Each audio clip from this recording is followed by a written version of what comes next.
Excited to be traveling, Emmett had no idea that someone was about to spoil it all. Before he could stop himself, the words were out. The racist woman had been harassing him for a while now, and he'd had enough. The words hit her like a ton of bricks, and she recoiled, scandalized.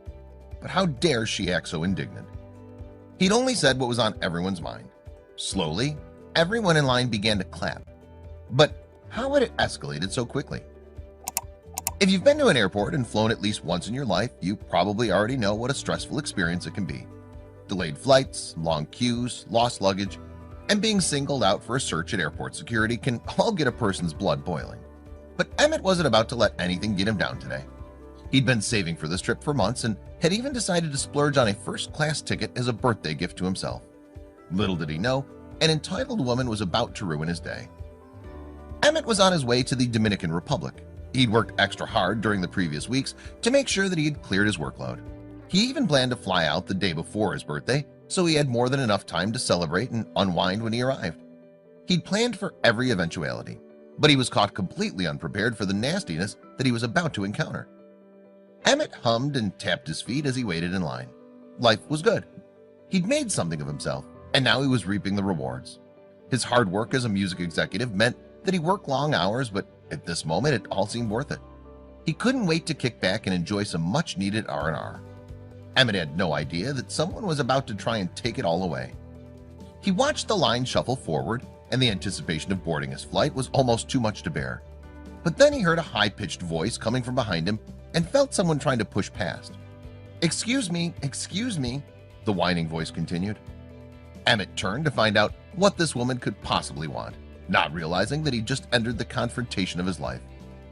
The woman blatantly gave Emmett a once-over, slowly and deliberately looking him up and down and taking everything in. In her mind, he obviously wasn't meant to be there in the same line as her. She pointed her chin at the sign that indicated that the line was reserved for first-class flyers. Her mouth was almost a sneer as she spat out the puzzling words. Emmett was mystified. "I believe you may be in the wrong place," the woman sneered. But before Emmett could correct her and explain that he was indeed flying first class, she told him to get out of line. Then she tried to get in front of him by rudely yelling, "Let us through."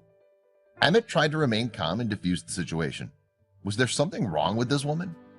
He looked at the woman puzzled. He calmly explained that yes, he was meant to be in this line. But she insisted, "I believe you may be in the wrong place. You need to let us through. This line is for priority booking." She didn't even try to hide the condescending tone in her voice. Emmett tried to reason with her. Priority means first class, correct? But still the woman wouldn't let it go. But he would understand what she was really trying to say soon enough. "Yes," the woman snapped. "Now excuse me, they'll call y'all after we board." Now Emmett was confused.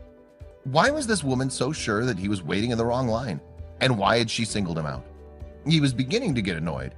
He pulled out his ticket from his wallet and proceeded to show the woman that he was exactly where he was meant to be. He didn't owe this woman anything. But Emmett thought that it would put an end to the altercation. He was wrong. The woman looked scandalized. Her face turned down in an unfriendly frown, and she said something loudly to her friends, deliberately loud enough for Emmett to hear. "He must be military or something," she moaned, passive-aggressively. "But we paid for our seats, so he should still have to wait." Emmett couldn't believe his ears. Not wanting to cause a scene at the airport, he mentally tried to think of excuses for her behavior. She obviously had assumed that he couldn't afford a first-class ticket. Was she really implying what he thought she was? By now, Emmett had a good idea as to exactly what it was that the woman was trying to say. But he didn't want to believe that she was judging him because of his skin color. In this day and age, here was a woman who thought he was a second-class citizen. He couldn't believe it.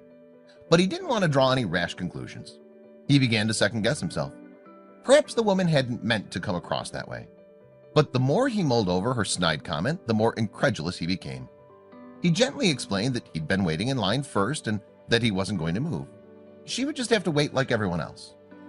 Could it be that he was underdressed for the flight?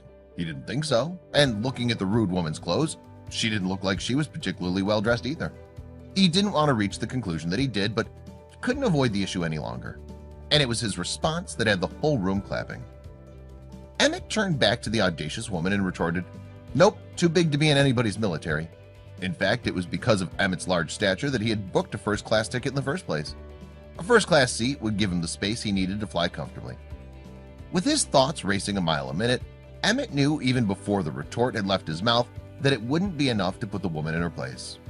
Who was she to challenge him about his right to be there? Besides, servicemen and women serving in the military aren't given first-class tickets for free either. Why was this sour woman trying to rationalize how he, an African-American man, could afford to fly first class?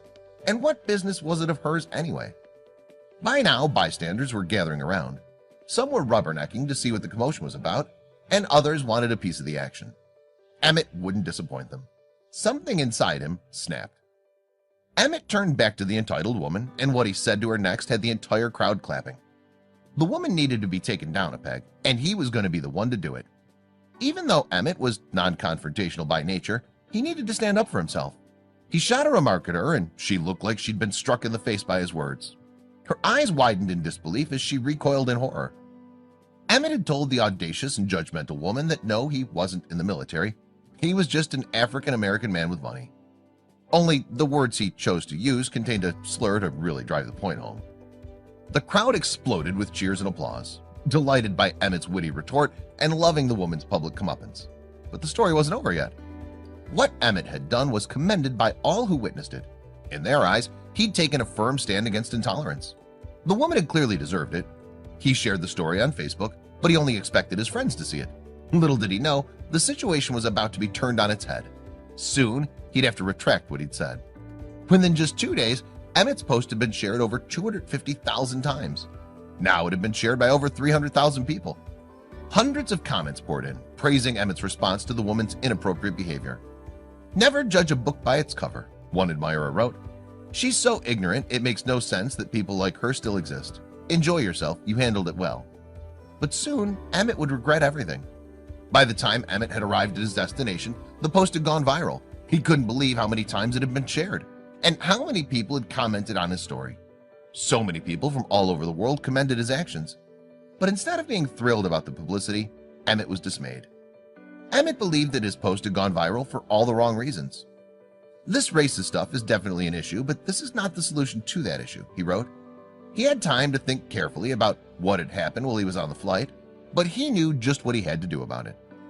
"It brings me no joy waking up in paradise," he wrote. On his 37th birthday, the day he was meant to be celebrating, he had found out that he had caused another person to go through hell.